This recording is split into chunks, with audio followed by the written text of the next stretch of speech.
तो आपका स्वागत है आपके अपने चैनल टेक्निकल स्टडी पॉइंट पे। और आज हम देखेंगे जो फिटर का है सेकेंड ईयर का, जो आपका पार्ट थर्ड है। सेकेंड ईयर का पार्ट थर्ड है, ओवरऑल देखा जाए तो छठा पार्ट है ना। तो इसमें आपके टोटल 75 क्वेश्चन है, जो कि आपका बाईलिंगुअल है, हिंदी और इंग्लिश में दोनों में मिलेंगे। जो सवाल हैं आपके ट्रेड थ्योरी के रहेंगे, 39 क्वेश्चन है। फिर उसके बाद 6 क्वेश्चन जो है आपके वर्कशॉप कैलकुलेशन एंड साइंस के हैं। 5 क्वेश्चन जो हैं ये आपके इंजीनियरिंग ड्राइंग के हैं, और आपके 25 क्वेश्चन जो है एम्प्लॉयबिलिटी स्किल्स के हैं ना। सो टोटल इस तरह से आपका 75 क्वेश्चन होता है। और 75 क्वेश्चन ये सारे के सारे जो यूज़फुल देखा जाए तो आपके इसरो के लिए हो जाएंगे। जो टेक्निकल क्वेश्चन है वर्कशॉप और ईडी का 50 क्वेश्चन, पहला 50 क्वेश्चन जो है वो आपका पूरी तरह से इसरो में हो जाएगा, बार्क के लिए हो जाएगा, एनपीसीएल के लिए, यार वेज जो अभी आर्टिसन ग्रेड का है उसके लिए भी है ना, डीआरडीओ के लिए भी है। और डीआरडीओ में क्या है, इंग्लिश भी पूछा जाता है। तो इंग्लिश का जो है पहले 3 पार्ट थे, उसमें इंग्लिश के थे, बाकी इसमें थोड़े कम हैं। बाकी कंप्यूटर से कुछ सवाल हैं, और कुछ सवाल बिहेवियरल सवाल बहुत ज़्यादा हैं। फिर आपके जो फॉर्मल इनफॉर्मल कैसे बात करना है वो सारी चीज़ें हैं। तो कंपनी बेस की जो बातें होती है उन सब चीज़ों के बेस पी के बारे में, रिज्यूमे जो बनती है उसके बारे। सो हम स्टार्ट करते हैं जो क्वेश्चंस हैं, जिसमें आपके हिंदी और इंग्लिश दोनों में दिए गए हैं, जो आपके ट्रेड थ्योरी के और प्रोबेबिलिटी स्किल्स हो गया, वर्कशॉप कैलकुलेशन और ड्राइंग के क्वेश्चन जो बनते हैं ना। सो पहले क्वेश्चन में आते हैं। इसमें देखते हैं। तो इसमें आपका जो पेपर हुआ था ऑल इंडिया ट्रेड टेस्ट, जिसमें आपका 2024 में CTS जो क्राफ्टमैन ट्रेनिंग स्कीम के द्वारा है, फिटर ट्रेड का सेकेंड ईयर का ये थर्ड पार्ट है ना। और टोटल 6 पार्ट है, तो ये छठा पार्ट है। इसमें हम देखते हैं पहला क्वेश्चन जो है हिंदी और इंग्लिश में बायलैटरल तो है, वो तो पहले ही बता दिया है। इसमें पहला क्वेश्चन जो देखते हैं, इसमें पहला क्वेश्चन जो है, which structure of steel contain 0% of iron carbon है ना। स्टील की किस संरचना में जो होता है 0% कार्बन होता है, तो आपका फेराइट में होता है ना। फेराइट जो होता है उसमें आपका 0% कार्बन होता है। बाकी ये पियरलाइट जो हो गया ये आपका 0.84% होता है। फिर उसका ऑस्टेनाइट आता है, फिर सीमेंटाइट आता है, तो इस तरह से आता है ना। ये बेसिकली फॉर्म होते हैं। जो पियरलाइट जो होता है बिल्कुल, चलिए अगला दूसरा क्वेश्चन देखते हैं। तो दूसरा क्वेश्चन जो है, what is the name of the key shown in the figure. इस की का नाम पूछा है, ये कौन सा की है। तो ये आपका पैरेलल संक की है ना। ये आपका A1 में जो है आपका राइट आंसर है, पैरेलल संक की है। जी वेट जो होता है थोड़ा सा आपका इसमें आपको उठा हुआ भाग मिलेगा, ये आपका उठा हुआ भाग मिलेगा इस तरह का है ना। उड्रप की जो होता है आपका बिल्कुल हाफ सर्कुलर में होता है। टेपर संक की जो होता है यही होता है, लेकिन ये थोड़ा टेपर होता है ना।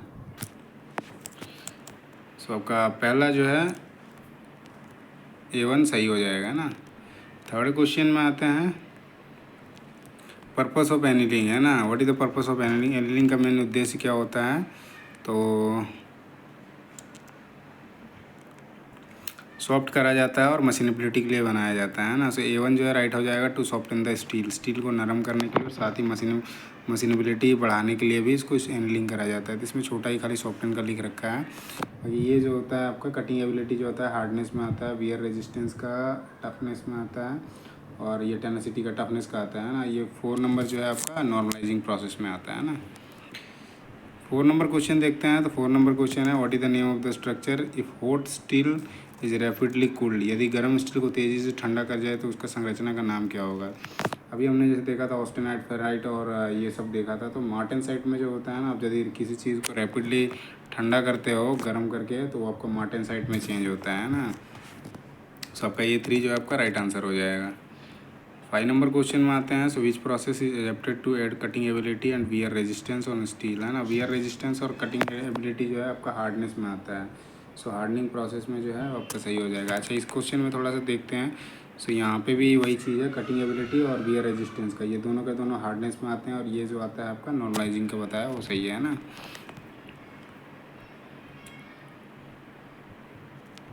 6 नंबर क्वेश्चन देखते हैं। तो 6 नंबर क्वेश्चन है, which heat treatment process affect the strength, toughness and ductility of steel है ना। कौन सी ऊष्मा उपचार जो है प्रक्रिया स्टील की मजबूती, कठोरता और लचीलेपन को प्रभावित करती है। पूछ रहा है कि कौन सा ऐसे मतलब ऊष्मा उपचार प्रक्रिया होता है जिसमें आपका स्ट्रेंथ को, टफनेस को, डक्टिलिटी को जो होता है प्रभावित करता है। तो वो जो होता है आपका हार्डनिंग में सारा का सारा चेंज हो जाता है ना।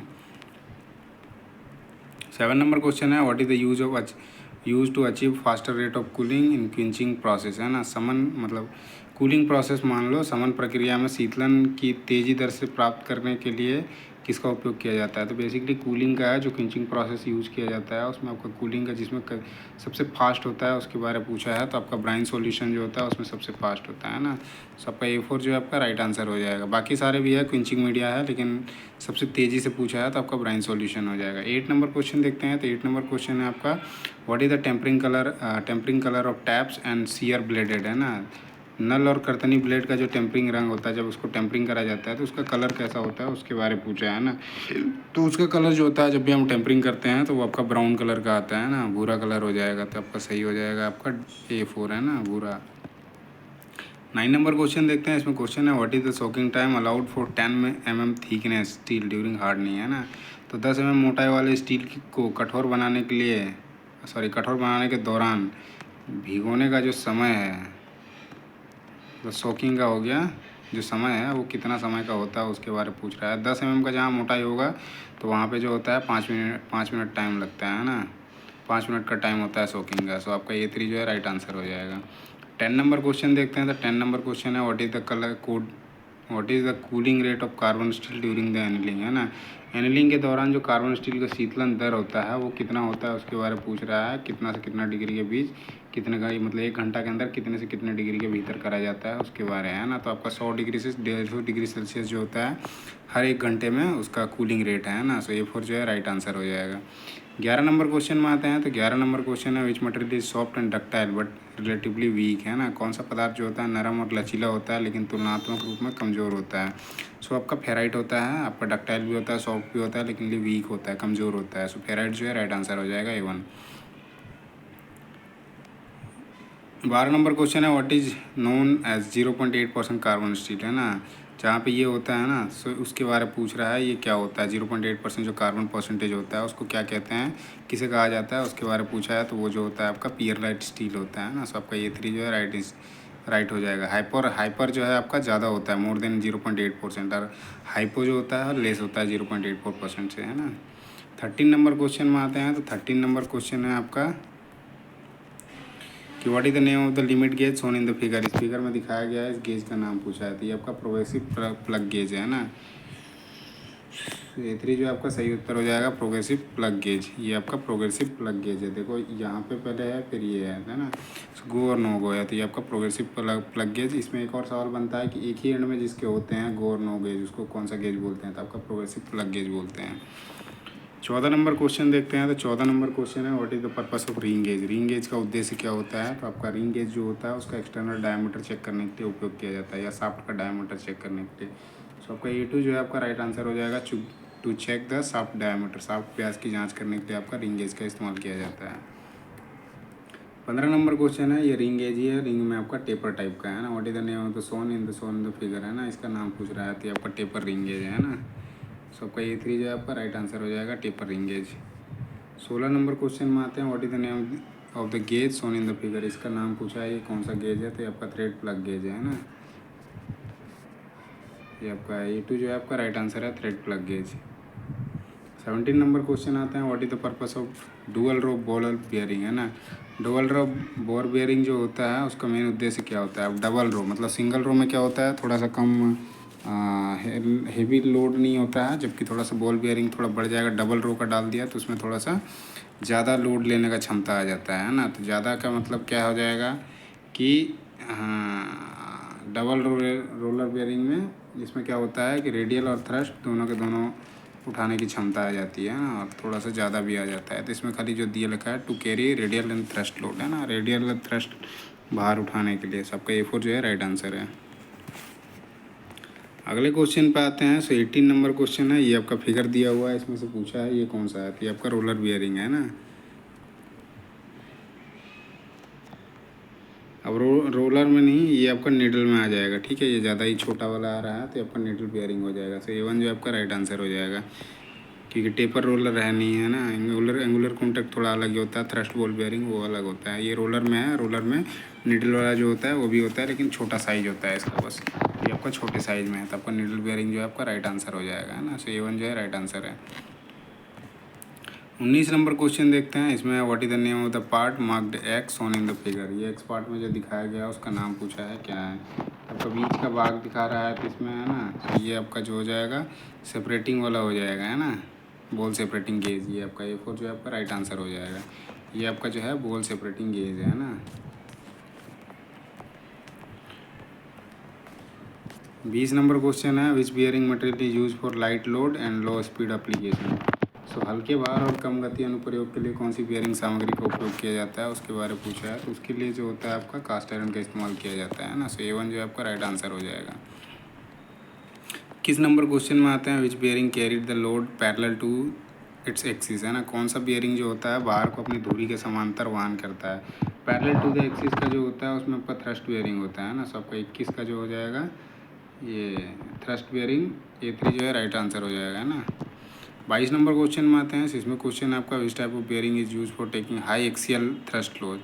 Axial thrust load, high axial thrust load के लिए उच्च अच्छे थ्रस्ट भार लेने के लिए किस प्रकार की बियरिंग का उपयोग किया जाता है उसके बारे में पूछा है। उसके लिए जो होता है आपका टेपर रोलर बियरिंग होता है ना। और ये जो होता है एंगुलर कॉन्टैक्ट बेयरिंग, इसमें आपका रेडियल और एक्सियल लोड दोनों के दोनों लिए जाते हैं ना, भार सहन करने की क्षमता होती है। तो इसके हिसाब से पूछा है हाई एक्सियल थ्रस्ट का, तो उसमें आपका टेपर जो है रोलर बेयरिंग उससे उपयोग किया जाता है ना। सो A2 जो आपका राइट आंसर है। 23 नंबर क्वेश्चन में आते हैं। इसमें एक फिगर दिया हुआ है, दिखाया गया चित्र में बेयरिंग का, उसका नाम पूछ रखा है, क्या नाम है ना। सो ये है आपका, इसका नाम पूछा है ना। सो ये देखोगे क्या कर रहा है, एक्सियल लोड को सहन कर रहा है, तो ये आपका थ्रस्ट हो जाएगा, थ्रस्ट बेयरिंग हो जाएगा ना। सो आपका A3 जो है राइट आंसर हो जाएगा। ये आपका थ्रस्ट बेयरिंग है।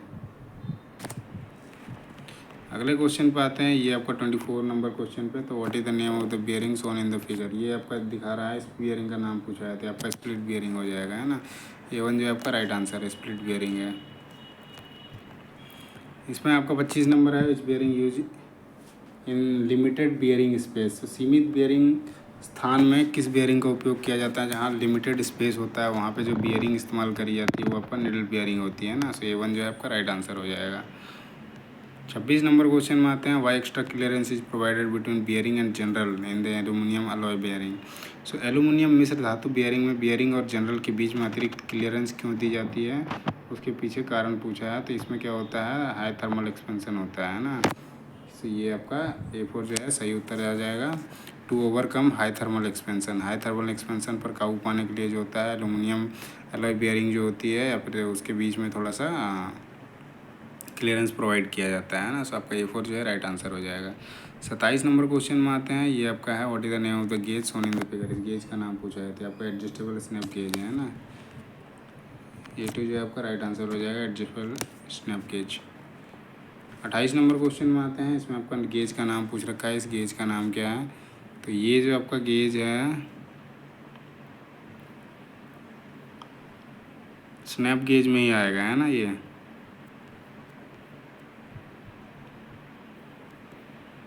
इसमें ये थ्रेड बना हुआ है ना, तो ये आपका थ्रेड स्नैप गेज हो जाएगा। सो A3 जो है आपका राइट आंसर हो जाएगा, थ्रेड स्नैप गेज। अगले क्वेश्चन पे देखते हैं। तो 29 नंबर क्वेश्चन है, पार्ट का नाम पूछा है। What is the name of the part marked as X shown in the figure. इस पार्ट का नाम पूछा है, इसका नाम क्या है। सो आपका वो रिंग टाइप का तो बना हुआ है, लेकिन वो रिंग में गेज नहीं है, एक वर्क पीस है ना, क्योंकि वो कैप की तरह दिख रहा है। उसका थ्रेड चेक करने के लिए यूज़ किया जा रहा है, तो वर्क पीस हो जाएगा। A4 जो है राइट आंसर है। 30 नंबर क्वेश्चन में आते हैं। What is the name of the part marked as X shown in the figure. ये एक्स पार्ट में जो बीच में दिखा रहा है तो आपका वो केज है ना, आउटर के सॉरी केज हो जाएगा, खाली बॉल केज। सो आपका A3 जो है आपका राइट आंसर हो जाएगा। ये आपका बॉल केज है। इस साइड में जो दिखा रहा है ना ऐसे ऐसे, ये बॉल है, इसमें ऐसे लगता है ना, वो आपका केज होता है, तो बॉल केज है ना। सो A3 जो आपका राइट आंसर हो जाएगा। अगले क्वेश्चन पे आते हैं। सो अगला क्वेश्चन है आपका 31 नंबर। ये भी आपका, ये देखो बियरिंग का ही एक टाइप है जिसमें से पूछ रखा है bearing shown in the figure, उसका नाम बताने को कह रहा है ना। इसका नाम क्या है, तो इसके बारे में पूछा है। तो ये आपका देखोगे इसमें एक बॉल है, सी आपका स्पेशल थ्रस्ट बॉल बियरिंग हो जाएगा, सॉरी स्पेशल थ्रस्ट बियरिंग हो जाएगा, है ना। ये आपका स्पेशल थ्रस्ट बियरिंग है, थ्रस्ट बियरिंग है। सो आपका A4 जो है राइट आंसर है। 32 नंबर क्वेश्चन में आते हैं। तो 32 नंबर जो क्वेश्चन है आपका, इसका नाम पूछ रखा है, ये कौन सा बियरिंग है ना, चित्र में दिखाया गया बियरिंग का नाम बताइए। ये जो है आपका सेल्फ लाइनिंग रोलर बियरिंग है ना, ये आपका self lining roller contact bearing, तो स्वयं संरेखित रोलर संपर्क बियरिंग है। इसमें क्या होता है ना, देखो थोड़ा सा इसमें ना टेपर कटा हुआ है, तो इसमें क्या है ना, जैसे घूमता है ना, तो ये सेल्फ को अलाइन कर लेता है उस एरिया में जिस एंगल में चेंज होगा ना, तो उसके हिसाब से ये अपने आप को सेट कर लेता है। तो आपका ये self lining roller contact bearing है ना। सो आपका A4 जो है आपका राइट आंसर है। 33 नंबर क्वेश्चन है, what is the name of the bearing shown in the figure, है ना, चित्र में दिखाया गया बियरिंग का नाम क्या है। इस बियरिंग का नाम पूछ रखा है, तो इस बियरिंग का जो नाम है, सॉलिड बियरिंग नहीं है, डबल रो भी नहीं है, हाँ ये आपका सेल्फ लाइन बॉल बियरिंग हो जाएगा, खुद से मतलब स्वर संरक्षित बॉल बियरिंग है ना, सेल्फ लाइन बॉल बियरिंग है ये। आपका A4 जो है राइट आंसर है। 34 नंबर क्वेश्चन में आते हैं। इसमें भी आपका एक बियरिंग का दे रखा है, तो इसमें से बियरिंग का नाम पूछ रखा है, ये कौन सा बियरिंग है। ये प्लेन बियरिंग नहीं है, बुश भी नहीं है, सॉलिड भी नहीं है, ये आपका सेल्फ लाइन बुश बियरिंग है ना, सेल्फ लाइन बुश बियरिंग है। इसको कैसे आप करोगे, तो इस चीज़ को हमेशा ध्यान रखना, जहाँ भी इस तरह का कुछ रहेगा ना, कर्व सरफेस कर्व बना हुआ रहेगा, तो सेल्फ लाइन का ही होगा। तो ये सेल्फ लाइन बुश बियरिंग है ना। सबका A4 जो है राइट आंसर हो जाएगा। 35 नंबर क्वेश्चन में आते हैं। इसमें से एक्स पार्ट का नाम पूछ रखा है, ये एक्स पार्ट है क्या, है ना। सो ये एक्स पार्ट जो है लेग नहीं है, क्योंकि लेग जो हो जाएगा या जो हो जाएगा आपका ये ऊपर वाला हो जाएगा, है ना। सो एक्स पार्ट जो है बियरिंग नहीं है, पुलर नहीं है, पुलर प्लेट है ये, है ना। A4 जो है आपका राइट आंसर हो जाएगा। ये जो है आपका, ये आपका पुलर प्लेट है, इधर जो लगा रखा है ये वाला आपका पुलर प्लेट है, और ये जो है आपका पुलर है ना, बियरिंग निकालने के लिए। ये आपका बीच में बियरिंग है, ये आपका पुलर हो गया, और ये पुलर प्लेट हो गया, जिससे आपका बियरिंग बाहर निकाला जाएगा शाफ्ट से। 36 नंबर क्वेश्चन में आते हैं। इसमें आपका क्वेश्चन है, which ball bearing are use to accommodate slight misalignment of the shaft, है ना। थोड़ा सा बोल रहा है, मामूली से जो मिस अलाइनमेंट को समायोजित करने के लिए कौन से बॉल बियरिंग का उपयोग किया जाता है, तो वो जो आपका होता है सेल्फ लाइन बॉल बियरिंग होता है, उसका उपयोग किया जाता है ना। सो A4 जो है आपका राइट आंसर हो जाएगा। 37 नंबर क्वेश्चन में आते हैं। इसमें आपका क्वेश्चन है, which bearing material has poor thermal conductivity. So किस बियरिंग की उसमें चालकता, थर्मल कंडक्टिविटी जो होती है कम होती है। सो आपका जो लेमिनेटेड फेनोलिक्स होता है ना, उसका कम होता है ना। सो आपका ये A4 जो है आपका राइट आंसर हो जाएगा, लेमिनेटेड फेनोलिक्स, जिसकी थर्मल कंडक्टिविटी जो होती है पुअर होती है ना। 38 नंबर क्वेश्चन देखते हैं। तो 38 नंबर क्वेश्चन जो है आपका, which alloying metal bearing can work at higher temperature and higher load carrying capacity, है ना। उच्च तापमान और उच्च भार वहन क्षमता पर कौन सा मिश्र धातु बियरिंग जो होता है कार्य करता है। तो हाई टेम्परेचर और हाई लोड कैरिंग कैपेसिटी जहाँ पे ज़रूरत होती है, वहाँ पे जो आपका बियरिंग इस्तेमाल किया जाता है, आपका कॉपर लेड अलाइड होता है ना, कॉपर और सीसा मिश्र धातु जो होता है उसका इस्तेमाल किया जाता है। सबका A3 जो है राइट आंसर है। 39 नंबर क्वेश्चन देखते हैं। तो 39 नंबर क्वेश्चन है आपका, और ये लास्ट क्वेश्चन, अच्छा यहाँ से स्टार्ट हो गया आपका वर्कशॉप कैलकुलेशन साइंस का, मतलब 6 क्वेश्चन जो है वर्कशॉप कैलकुलेशन के, और 6 क्वेश्चन जो है आपके इंजीनियरिंग ड्राइंग के हैं ना। तो यहाँ से देखते हैं। तो ये क्वेश्चन आपका है, ऊष्मा उपचार के विभिन्न चरण क्या हैं। What are the various stages of heat treatment. तो उसमें क्या करा जाता है, हीटिंग करा जाता है, सोकिंग करा जाता है, क्विंचिंग करा जाता है ना। ये आपका A3 जो है राइट आंसर हो जाएगा, हीटिंग, सोकिंग और क्विंचिंग। 40 नंबर क्वेश्चन देखते हैं। इसमें आपका क्वेश्चन है, what is the name of the structure form if steel is heated about 723 degree Celsius, है ना। उस संरचना का नाम क्या है यदि स्टील को 3 डिग्री सेल्सियस पर गर्म किया जाता है। तो उसको जो बोलते हैं आपका ऑस्टेनाइट बोलते हैं ना। सो A2 जो आपका राइट आंसर हो जाएगा। 23 डिग्री सेल्सियस पे जिस स्टील को गर्म करता है, स्ट्रक्चर वहीं पे चेंज होना स्टार्ट होता है, उसको ऑस्टेनाइट बोलते हैं ना। A2 जो आपका राइट आंसर है। 41 नंबर क्वेश्चन में आते हैं। सो यहाँ पे क्वेश्चन है, what is colour of metal piece when heated to 250 degree Celsius while doing the tempering process, है ना। टेम्परिंग प्रोसेस करते समय एक धातु के टुकड़े को 250 डिग्री सेल्सियस पर गर्म किया जाता है, तो उस धातु के टुकड़े का रंग क्या होगा। 250 डिग्री सेल्सियस पे टेम्परिंग करा गया तो उसका रंग पूछ रहा है, कलर कौन सा होगा, तो उसका जो कलर होगा आपका भूरे कलर में आता है ना। सो आपका ये A2 जो है आपका सही उत्तर हो जाएगा, ब्राउन कलर में आएगा। 42 नंबर क्वेश्चन में आते हैं। तो 42 नंबर क्वेश्चन है, which authority published schedule of rate, है ना। कौन सा प्राधिकरण दरों के अनुसूची को प्रकाशित करता है।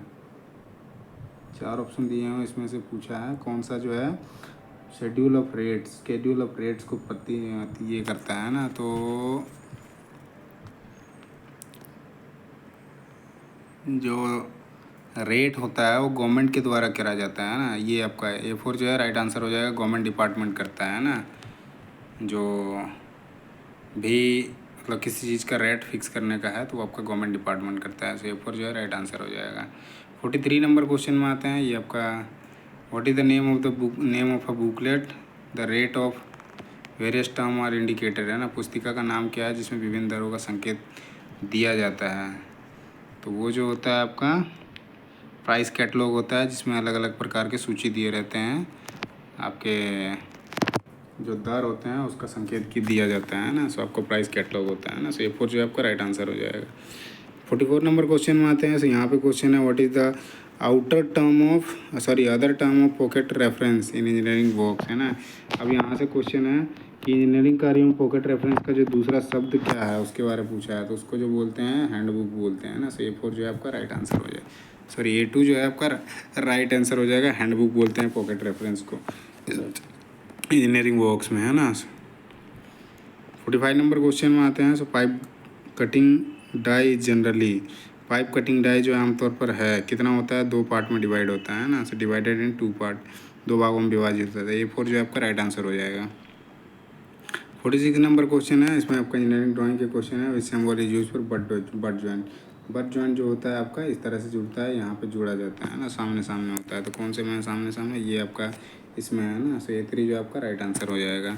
बाकी जैसे देखते हैं तो बाकी में जैसे देखते हैं तो ये आपका एज हो जाएगा, ये आपका T हो जाएगा, और ये आपका कॉर्नर हो जाएगा, है ना। ये वाला आपका कॉर्नर जॉइंट हो जाएगा, ये वाला आपका एज जॉइंट हो जाएगा ना। 47 नंबर क्वेश्चन में है। इसमें आपका विच symbol is use for left joint के बारे में पूछ रखा है। तो लेफ्ट जो होता है एक दूसरे के ऊपर चढ़ता है। तो ये आपका पहला जो है वही आपका सही उत्तर है, लेफ्ट जॉइंट का जो है सिंबल है। 48 नंबर क्वेश्चन में आते हैं। This type of section is limited by break line, है ना। इस प्रकार के अनुभाग का एक ब्रेक लाइन द्वारा सीमित है। ब्रेक लाइन का पूछ रहा है जो कौन सा है। तो आपका जो है उसमें सेक्शन को निकाला जाता है ना। ये आपका ब्रोकन आउट सेक्शन है ना। सो आपका A3 जो है टूटा हुआ अनुभाग, तो आपका A3 जो आपका सही उत्तर हो जाएगा। 49 नंबर क्वेश्चन देखते हैं। तो यहाँ पे object that are symmetric can be shown effectively using this type of section, है ना। इस प्रकार के अनुभाग का उपयोग करके सममित वस्तुओं को प्रभावी ढंग से में दिखाया जाता है। किस में दिखाया जाता है उसके बारे में पूछा है। तो वो जो होता है हाफ सेक्शन में दिखाया जाता है सिमेट्री को, है ना।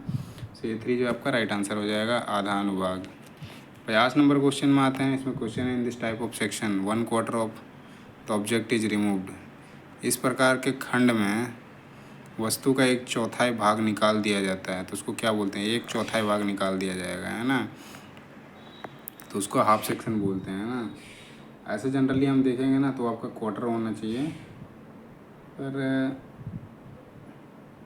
यहाँ पे क्वार्टर लिख रखा है already, 1/4 of the object is removed, मतलब टाइप ऑफ सेक्शन में। तो 2 सेक्शन में से आधा हटा दिया तो उसको क्या बोलेंगे, हाफ सेक्शन ही बोलेंगे। तो A4 जो है राइट आंसर हो जाएगा। 51 नंबर क्वेश्चन में आते हैं। इसमें क्वेश्चन है, which of the following are some informal situation. यहाँ से आपका इम्प्लॉयबिलिटी स्किल्स के क्वेश्चन स्टार्ट होते हैं, जो 25 क्वेश्चन है टोटल, है ना। सो इसमें क्वेश्चन जो है आपका, which of the following are some informal situation within the workplace, है ना। निम्नलिखित में से कौन सी वर्क प्लेस के भीतर कुछ इनफॉर्मल स्थितियाँ। इनफॉर्मल मतलब आप कुछ ऐसा काम कर रहे हैं जिससे ऑफिस का कोई रिलेटेड नहीं है ना। तो ये आपका हो जाएगा having a meal in the office canteen, है ना। ऑफिस कैंटीन में भोजन करना जो है ये आपका इनफॉर्मल सिचुएशन हो जाएगा। बाकी सारा देखोगे तो आपका फॉर्मल सिचुएशन में काम कर रहे हो आप, है ना। ये भी काम है लेकिन ये आप ऑफिस के काम से हट के कर रहे हो, है ना।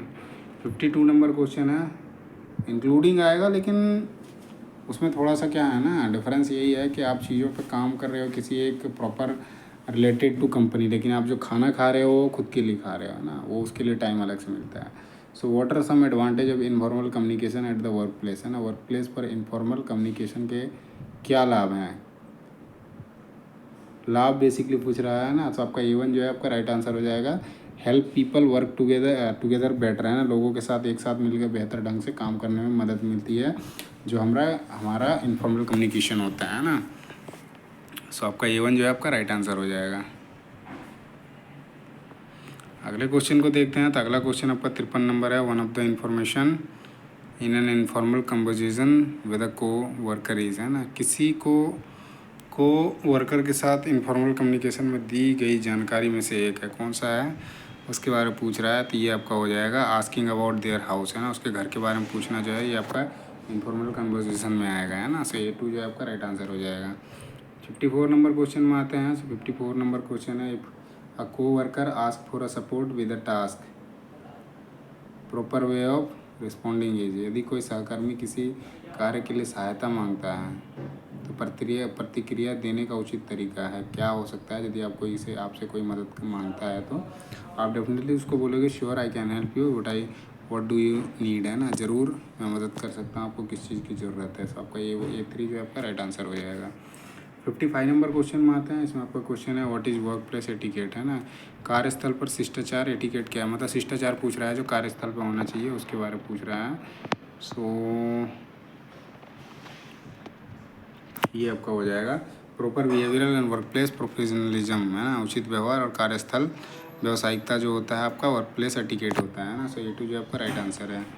56 नंबर क्वेश्चन में आते हैं। इसमें आपका क्वेश्चन है which of the following is considered age appropriate work place behaviour, है, निम्नलिखित में से किसे कार्यस्थल पर उचित व्यवहार माना जाता है? कार्यस्थल पर उचित व्यवहार माना जाता है, इसमें से पूछ रहे हैं किसको माना जाता है।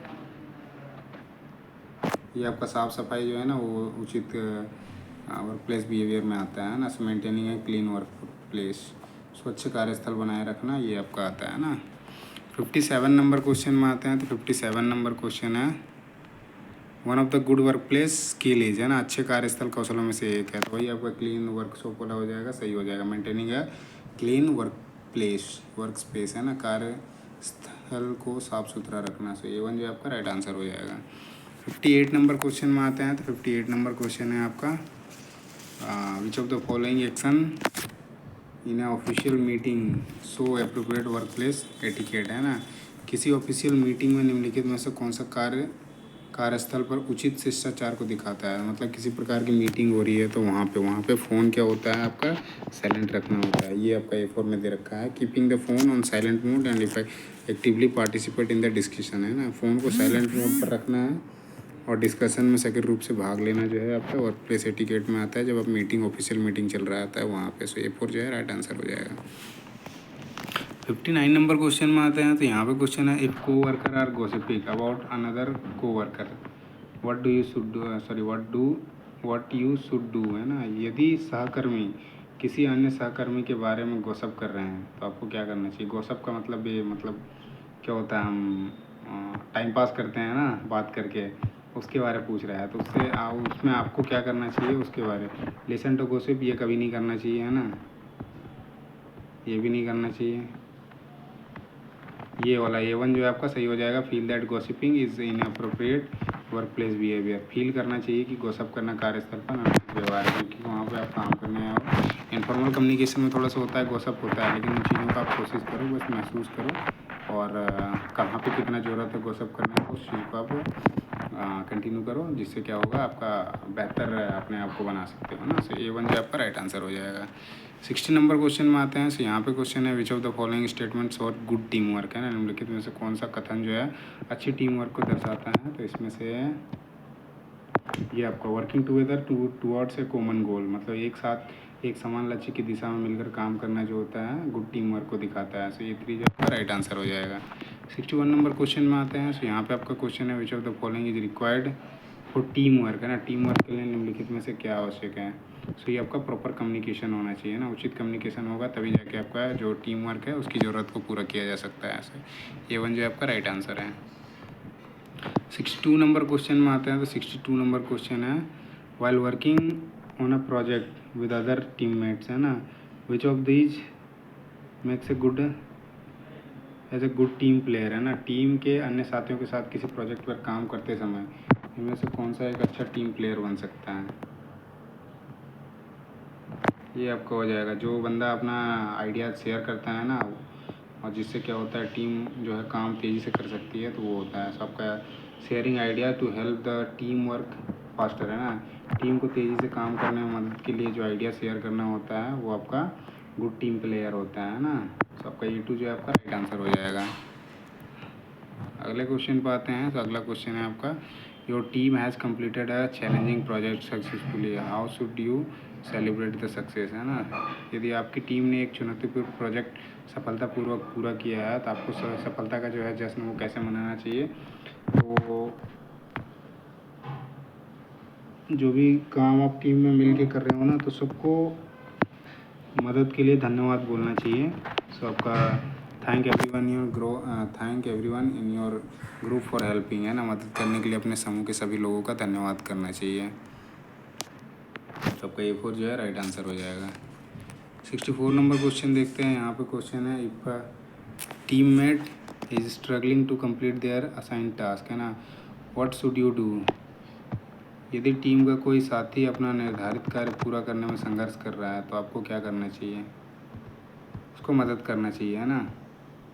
हाँ, ये आपका हो जाएगा, offer to help and support them to complete their task, है ना, कोई भी बंदा यदि आपका दोस्त है या टीममेट है, यदि काम करने वाला है, दोस्त तो अलग हो गया, उसको कलीग्स बोलते हैं या कोवर्कर बोलते हैं ना, तो वो स्ट्रगल कर रहा है, मतलब उसको परेशानी आ रही है अपने काम को पूरा करने में, तब आपको उसको मदद करना चाहिए उसके टास्क को पूरा करने के लिए, है ना, उसका टास्क को पूरा करने के लिए उसे हेल्प और सपोर्ट करना चाहिए। सो A2 जो आपका राइट आंसर है। 65 नंबर क्वेश्चन में आते हैं। यहाँ पे खाली स्थान दे रखा है, is influence by rapid change in technology, प्रौद्योगिकी में तेज़ी से बदलाव से प्रभावित है। फ्यूचर ऑफ वर्क जो होगा, कार्य का जो भविष्य होगा, वो बहुत तेज़ी से चेंज हो रहा है। A1 जो आपका राइट आंसर हो जाएगा, है ना।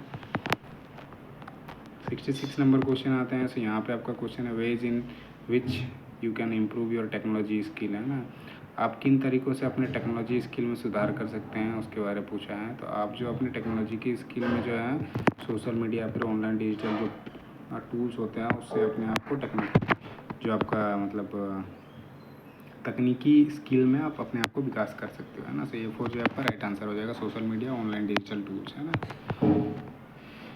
गीग इकोनॉमी क्या है, गीग इकोनॉमी के बारे में पूछा है। तो गीग इकोनॉमी जो होता है आपका पार्ट टाइम जॉब के अंदर आता है, जो आपका मतलब वर्क फ्रॉम होम होता है ना।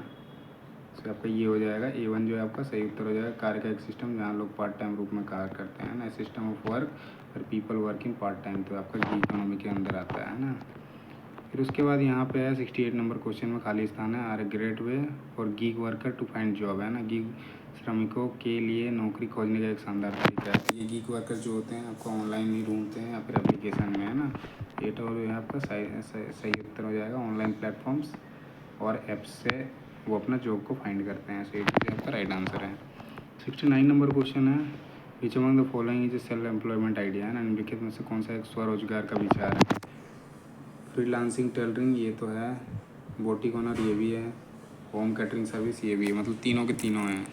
ऑल ऑफ द अबव, सब सारे के सारे ऑप्शन जो है आपका सही है, तो D जो है आपका सही उत्तर है ना।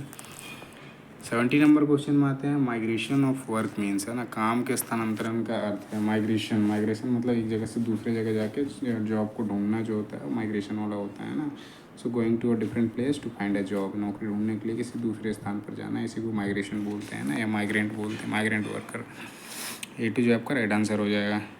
71 नंबर क्वेश्चन में देखते हैं, यहाँ पे important factor to think about before migrating, है ना, प्रवास करने से पहले विचार करने योग्य महत्वपूर्ण कारण है। यदि आप किसी दूसरे जगह पे जॉब ढूंढने के लिए जा रहे हो, है ना, या करने के लिए जा रहे हो, तो उससे पहले सबसे पहले जो सबसे महत्वपूर्ण कारक है वो क्या होता है, जॉब। आसानी से जॉब मिल जाना चाहिए, आसान कार्य है ना, ईजी जॉब वाला हो जाएगा, है ना। सो A1 आपका राइट आंसर हो जाएगा। 72 नंबर क्वेश्चन है, स्किल इंडिया डिजिटल, है ना, स्किल इंडिया डिजिटल ये क्या है। तो एक प्लेटफॉर्म है जो आपका लर्निंग और करियर रिसोर्सेज के लिए एक मंच प्रोवाइड करता है, स्किल इंडिया डिजिटल, है ना। तो आपका A2 जो है आपका राइट आंसर हो जाएगा, सीखने और करियर संसाधन के लिए एक मंच प्रोवाइड करता है skill India digital. 73 number question में आते हैं। तो ये आपका क्वेश्चन है, create a digital CV and share it with a QR code. एक डिजिटल CV बनाना और उसे QR कोड के साथ साझा करना, ये क्या है? सो आपका डिजिटल आइडेंटिटी हो जाएगा। A1 जो है आपका राइट आंसर हो जाएगा, your digital identity. 74 number question में आते हैं। सो यहाँ पे क्वेश्चन है, separating paper and plastic from bio waste before throwing them away is. जैव कचरे को फेंकने से पहले कागज़ और प्लास्टिक को अलग करना, ये क्या होता है? तो उसको आप क्या कहते हो? ग्रीन माइंडसेट है आपका, है ना। चीज़ों को आप अलग अलग कर रहे हो, आपको रिसाइकल कर सकते हो, रीयूज़ कर सकते हो, है ना। सो आपका A2 जो है आपका राइट आंसर हो जाएगा, ग्रीन माइंडसेट। ये आपका 75 नंबर क्वेश्चन है और ये लास्ट क्वेश्चन है। इसका PDF के लिए आपको टेंशन नहीं लेना है। PDF जो आपका है, टेक्निकल स्टडी पॉइंट है, टेलीग्राम चैनल, वहाँ पे मिल जाएगा। वहाँ से आप इसको डाउनलोड करके खुद से आप देख सकते हो, है ना। इसका आंसर की भी दिया हुआ है, तो यहाँ पे इसका आंसर की भी मिल जाएगा। ये आपका आंसर की दिया हुआ है, तो यहाँ से भी आप चीज़ों को अपना खुद से देख सकते हो, है ना। तो ये मैं अपना डाल दूँगा, आपका जो टेक्निकल स्टडी पॉइंट है टेलीग्राम चैनल, वहाँ पे मैं डाल दूँगा। टेलीग्राम का चैनल के लिए वीडियो में आपका लिंक इसमें ये जो चैनल है, चैनल के प्रोफाइल में जाओगे तो वहाँ पे आपको लिंक मिल जाएगा, वहाँ से आप कनेक्ट हो सकते हो, है ना। तो लास्ट क्वेश्चन देखते हैं, 75 नंबर। यहाँ पे क्वेश्चन है, good practice for a green mind set is. तो जो चीज़ें ये अभी क्वेश्चन, पहले क्वेश्चन में क्या था कि चीज़ों को अलग कर रहा है ना, वेस्ट को अलग अलग, मतलब फेंकने से पहले उसको सेपरेट किया जा रहा है। तो वही चीज़ यहाँ पे हो जाएगा, green practice of green mind set. चीज़ों को अलग अलग करोगे, सेपरेट एंड रिसाइकल वेस्ट, कचरे को अलग करें और उसका पुनर्चक्रण करें। तो ये आपका A4 जो है आपका सही उत्तर हो जाएगा, है ना। सो इस वीडियो को इतना ही करते हैं, और वीडियो अच्छा लगा तो वीडियो को लाइक करो, चैनल को सब्सक्राइब करो, और साथ ही दोस्तों के साथ शेयर करना ना भूलें, है ना। क्योंकि इस तरह के वीडियो हो गए हैं लगातार, जो रिकॉर्डेड वीडियो क्लासेस मिलेंगे इसमें, रिकॉर्डेड वीडियो क्लास हो गए हैं, इवन जो गवर्नमेंट जॉब के नोटिफिकेशंस आते हैं वो सारे मिल जाएंगे आपको। साथ ही जो भी इम्पोर्टेंट चीज़ें आती है तो वो सारा का सारा आपको मिल जाएगा। तो इससे क्या होगा, आपको लाभ भी होगा, और साथ में अपने दोस्तों के साथ जुड़ते हो और साथ में करते हो, तो कहीं भी आपका पेपर देने जाते हो ना, तो इन चीज़ों में आप साथ में जाओगे ना, तो उसमें आसानी होती है, दिक्कतों का सामना कम करना पड़ता है, आप सारे आसानी से जा सकते हो। फिर तैयारी आपकी, ग्रुप डिस्कशन हो जाएगा तो उसमें आपकी चीज़ें ज़्यादा क्लियर होती है ना। ऐसे करके फिर आप कर सकते हैं ना। तो इतना ही करते हैं, और धन्यवाद। जय हिंद।